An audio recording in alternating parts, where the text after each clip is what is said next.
लोकसभा चुनाव के रण में आज धार में महाविजय संकल्प रैली के आयोजन में आमजन से आशीर्वाद मांगने देश के प्रधानमंत्री नरेंद्र मोदी धार आए। यहां सभा स्थल पर आई हजारों की तादाद में आदिवासी बाहुल्य क्षेत्र की जनता के वोटों को साधने के लिए भाजपा का बड़ा आयोजन था। भाजपा का आदिवासी बाहुल्य क्षेत्र की जनता धार महू लोकसभा क्षेत्र व झाबुआ रतलाम संसदीय क्षेत्र की जनता को साधने के लिए भाजपा का बड़ा मेगा शो धार के पीजी ग्राउंड में हुआ। मोदी ने अपने मेगा शो में भाजपा के 400 पार के संकल्प को बताते हुए कांग्रेस पर जमकर बरसे और कहा, कांग्रेस ने हमेशा बाबा साहब का अपमान किया और मोदी सरकार ने उन्हें भारत रत्न दिया। कांग्रेस आपका आरक्षण खत्म कर मुसलमानों को देना चाहती है।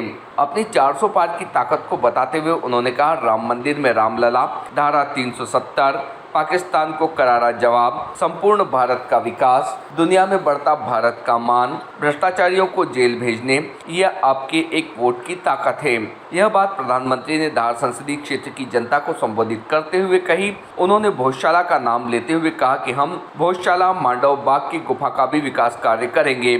इस अवसर पर प्रदेश के मुख्यमंत्री मोहन यादव, उप मुख्यमंत्री जगदीश देवड़ा, विक्रम वर्मा, मंत्री नगर सिंह चौहान एवं दोनों संसदीय क्षेत्र के प्रत्याशी सावित्री ठाकुर और झाबुआ प्रत्याशी अनीता चौहान मौजूद थे। धार से राकेश श्रीवास्तव की रिपोर्ट। ये बाबा साहब का संविधान है जिसके कारण आप सब मुझे यहाँ तक पहुंचा पाए, नहीं तो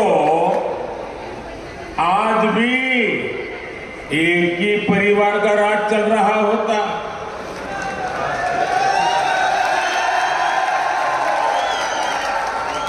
नामदार ही नामदार होते, कामदार का तो हिसाब ही नहीं होता। लेकिन ये बाबा साहब के संविधान की ताकत है कि नामदार को हटा के देश ने कामदार को बिठा दिया। और यही वजह है कि कांग्रेस बाबा साहब से नफरत करती है। इसी नफरत में अब कांग्रेस ने एक और चाल चली है। कांग्रेस चाहती है कि संविधान बनाने का श्रेय बाबा साहब को ना मिले, इसलिए अब कांग्रेस ने कहना शुरू कर दिया है कि बाबा साहब का योगदान तो बहुत कम था। ये संविधान बनाने में सबसे ज्यादा भूमिका, सबसे बड़ी भूमिका ये उनके चाचा देश के पंडित नेहरू जी की थी। क्या ये बात आपके गले उतरती है क्या? मुझे बताइए, हिंदुस्तान का बच्चा बच्चा भी आज जानता है कि भारत के संविधान बनाने में सबसे बड़ा योगदान बाबा साहब आम्बेडकर का था कि नहीं था? था कि नहीं था? लेकिन इन परिवारवादियों ने पहले देश का इतिहास तोड़ा मरोड़ा, आजादी के महान सपूतों को बुलवा दिया और परिवारवादियों ने अपना महिमा मंडन करने के लिए, अपने ही गीत गाने के लिए, अपने ही वाहवाही करने के लिए झूठा इतिहास लिखा। और अब ये संविधान को लेकर भी झूठ गढ़ने लगे हैं और उसको भी कब्जा करने के मिजाज में है। सच तो ये है कि कांग्रेस का एक परिवार बाबा साहब आम्बेडकर को घोर नफरत करता है।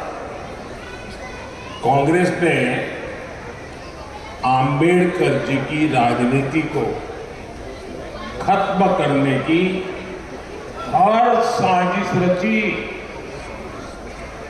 मैं इसे भाजपा का और भाजपा सरकार का सौभाग्य मानता हूं कि भाजपा के समर्थन वाली केंद्र सरकार ने कुछ वर्ष पहले बाबा साहब को भारत रत्न दिया था। ये जब गए ना तब मौका आया। मैं इसे भी अपना सौभाग्य मानता हूं कि मुझे बाबा साहब से जुड़े स्थानों को पंच तीर्थ के रूप में विकसित करने का अवसर मिला। साथियों, हार की हताशा में आजकल कांग्रेस और इंडी गठबंधन के लोग एक नई अफवाह उड़ा रहे हैं। ये कहते हैं कि मोदी को 400 सीटें मिल गई तो वो संविधान बदल देगा। ऐसा झूठ चलाते हैं ना। ऐसा लगता है जैसे कांग्रेस वालों की बुद्धि पर वोट बैंक का ताला पड़ गया है। वोट बैंक का ताला पड़ गया है।